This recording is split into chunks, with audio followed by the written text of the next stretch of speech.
Welcome to Psychic Insights, where pop culture meets higher consciousness and the tea is always a little bit mystical. I'm Robin Richardson, your psychic girlfriend, and around here we don't just watch the drama unfold, we read the energy behind it, whether it's celebrity scandals, reality TV, chaos, or true crime with a twist. I'm tuning in to bring you the intuitive scoop the headlines miss. So buckle up, because your aura's about to get entertained. Hi everyone, welcome back to my channel. I'm Robin Richardson. I'm your psychic girlfriend, and if you're new here, welcome. What I do is I look at real life situations through an intuitive lens, and I try to keep it grounded. And I try not to sensationalize things, but I am here to try to understand the energy behind what's happening and what it might be trying to show us. And today, again, we are talking about our girl, Laura Owens. There's been a lot of attention around her case, and I had someone send in some really thoughtful questions.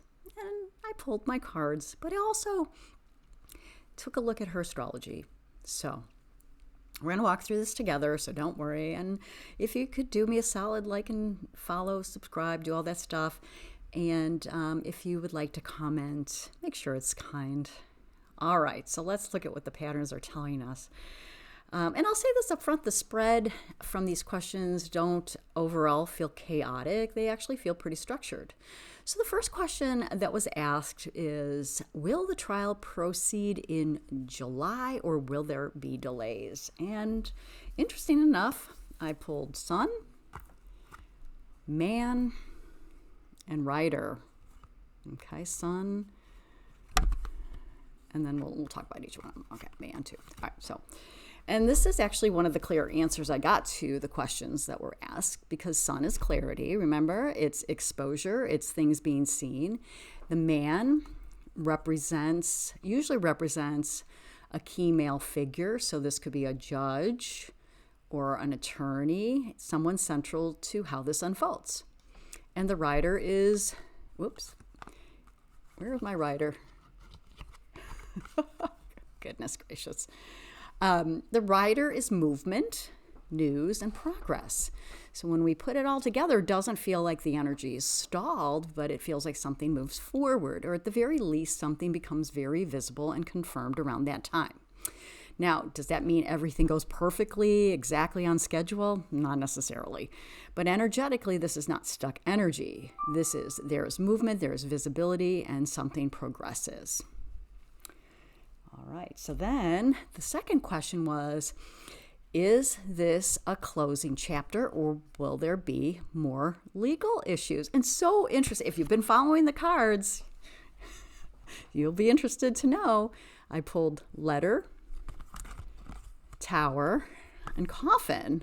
Okay, so the letter is documentation, communication, legal paperwork. The Tower is institutions, courts, systems, authority. And then we have the Coffin. And the Coffin is an ending. It's a closing. So yeah, it does point to a closing of a legal chapter, but I want to be clear here because this is where nuance matters. It feels like the end of a phase, but not necessarily the end of all consequences or ripple effects. So it looks like closure in the legal sense, but not necessarily closure in the full life sense. This ongoing story with Laura, huh? All right, so then question 3, this is interesting, was how will she be perceived by the judge and jury? This is a really great question. All right, should this go to trial? We got the house, we got the fish, and we got the book. And this is a little bit more layered.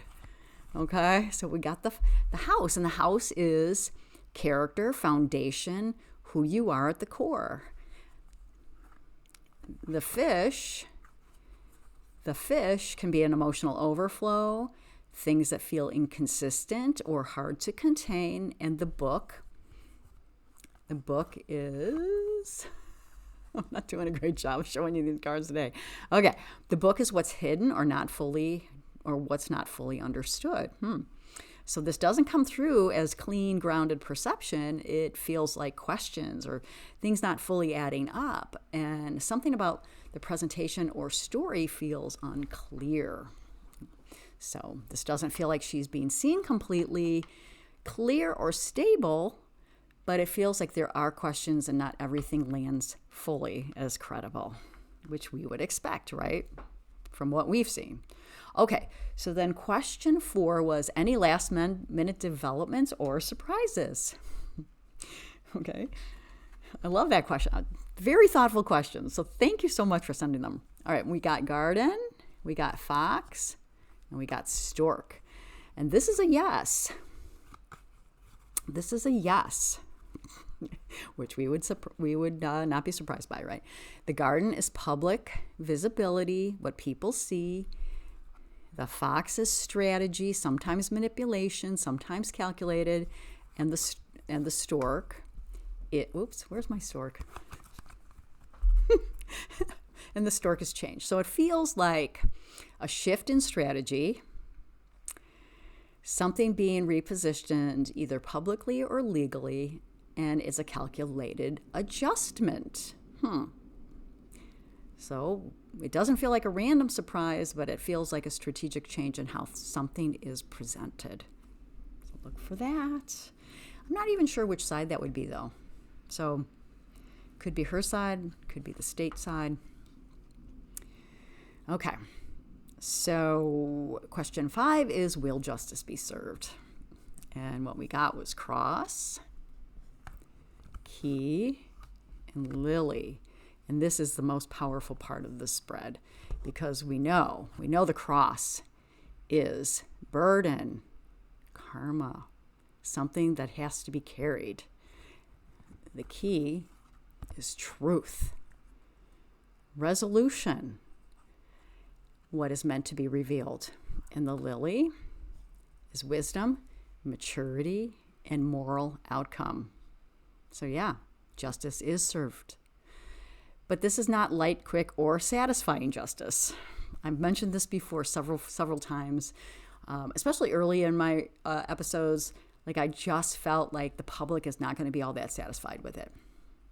But this is earned consequence, heavy, and something that will unfold over time. So it feels like it comes through as a consequence, but not convenience. All right, so let's zoom out and look at it all together, because it doesn't feel messy. It really feels structured. It's movement forward, a chapter closing, credibility being questioned, strategic shifts, and ultimately a heavy but meaningful resolution. And this feels like something that plays out, not something that disappears. And I want to say this because this is where I always want to bring it back to you. If you're watching this and you're feeling activated or triggered or even just curious, ask yourself, where in your life are you trying to control the narrative instead of facing what's actually true? Because that's really the deeper lesson here, and Laura showing that to us, right? And if this resonated with you and you like this kind of breakdown where we take real life situations and actually understand the energy behind them, make sure you're subscribed. And if you want insight into your own patterns, go to yourpsychicgirlfriend.com and sign up for a reading. I'd love to help you. All right, guys, that's viewer questions for this week. And if you have questions that you'd like to ask, I would love to hear from you, because you know what? Energy and patterns are fascinating, and we get to look at behind the scenes in that way. All right, I'm Robin Richardson, your psychic girlfriend, and of course, I will see you in the next one.